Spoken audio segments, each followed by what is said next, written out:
So one of the biggest benefits for us is being able to customize Maximizer, and it allows us to see all of our information in one single location. And I've talked about how we've improved Maximizer through integrating with our marketing partner, Digital.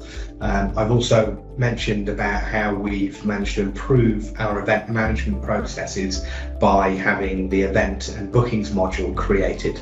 Other areas of Maximizer that we have started to use over the recent years are, their dashboards. One of those projects that we had created just prior to COVID allowed our sales team to really understand where people were in our opportunities pipeline, and allowed our sales colleagues to target their time more effectively.